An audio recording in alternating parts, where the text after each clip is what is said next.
In the winter of 1940, the Allies embarked on a relentless pursuit, driving the Italian army out of Egypt and forcing their retreat into the desolate expanse of Libya.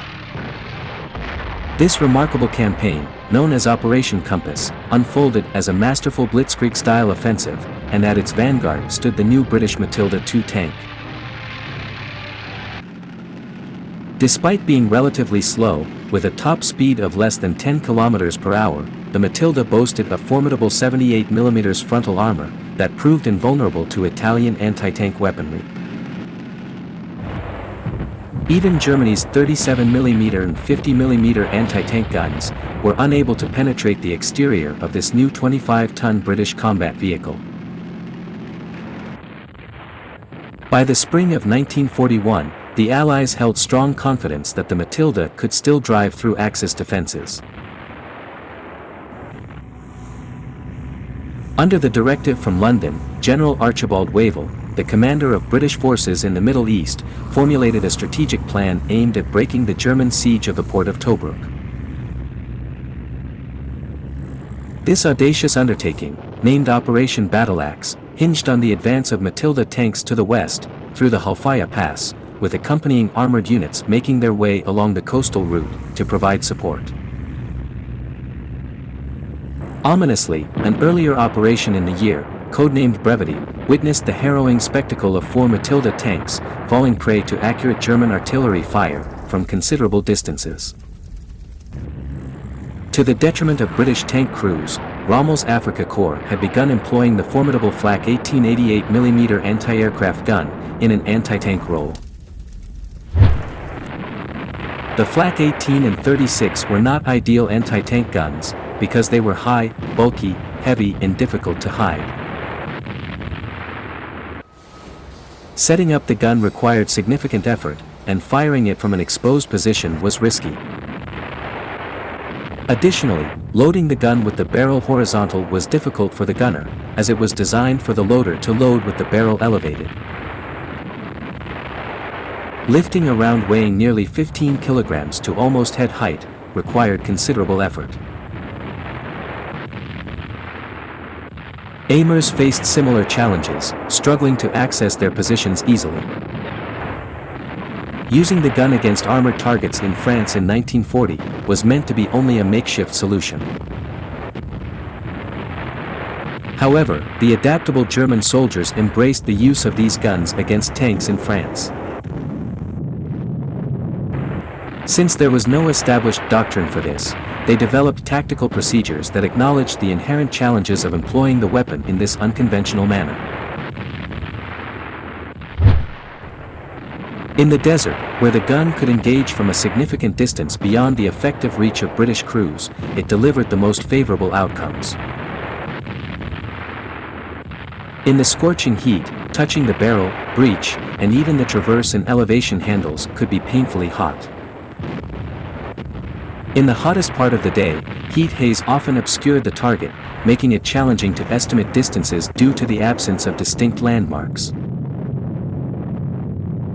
Rangefinders became crucial, because the haze could deceive gunners into thinking that vehicles were nearer than they actually were. Yet, even with rangefinders, low vantage point could cause optical distortions in the flat landscape. When a battery of 488 guns was deployed in an anti-tank role, they would not adopt the same square formation used for anti-aircraft defense. Instead, the guns would be positioned in a spaced line, with the specific locations of each gun determined by the terrain and the projected fields of fire. Frequently, these guns would be deployed as part of a Flakkampftruppe, a versatile battlefield formation centered on a 4 or 6 gun battery, with accompanying support elements. However, smaller deployments consisting of a single Zug were also common. In February 1941, 1st Flak 33 Regiment was deployed to Tripoli, alongside the rest of the 5th Flak Division, while 1st Flak 18 Regiment joined them in July. In June, to the south of Halfaya Pass, there was an infantry company stationed on height 208, equipped with a 37mm anti-tank gun platoon. Supporting them was 3rd Flak 33 Regiment, led by Oberlieutenant Ziemer. They were positioned behind sandbags, with only the barrels of their guns protruding above the ground. Ziemer held an optimistic outlook on their chances of success, as his guns had excellent fields of fire to the east, southeast, and south. On June 15, his guards detected the sound of approaching tanks, signaling the onset of Wavell's offensive to relieve Tobruk. The gun crews were on high alert, and prepared to fire in a few minutes. A total of 30 tanks were spotted closely grouped together, prompting the battery to open fire. The tanks quickly scattered in the dust and chaos of battle. German armor was strategically positioned to lure the British tanks from the 11th Hussars into the ambush of concealed Flak 88s.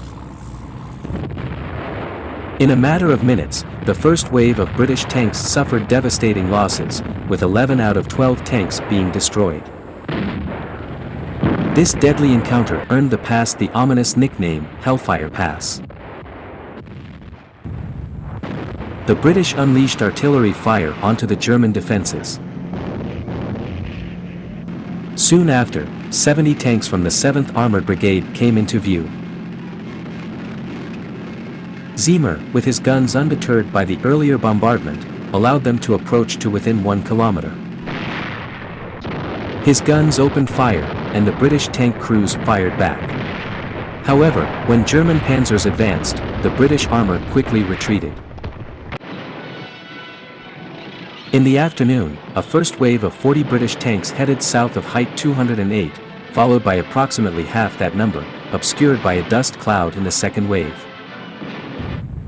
Ziemer patiently waited until they came within a kilometer before opening fire, scoring hits on many of them, and convincing the remainder to withdraw. 2 tanks had ventured closer. One was disabled within 200 meters of the battery position, while the other drove onto a gun trailer, and then departed the area. On the flank, there was a sighting of 10 tanks approaching from a distance of 5,000 meters. They were deterred by gunfire, with 2 of them halted at 4,000 meters. Later in the afternoon, a force of 80 tanks was repelled, aided by the arrival of German tanks from Panzer Regiment 5, which appeared on the British flank.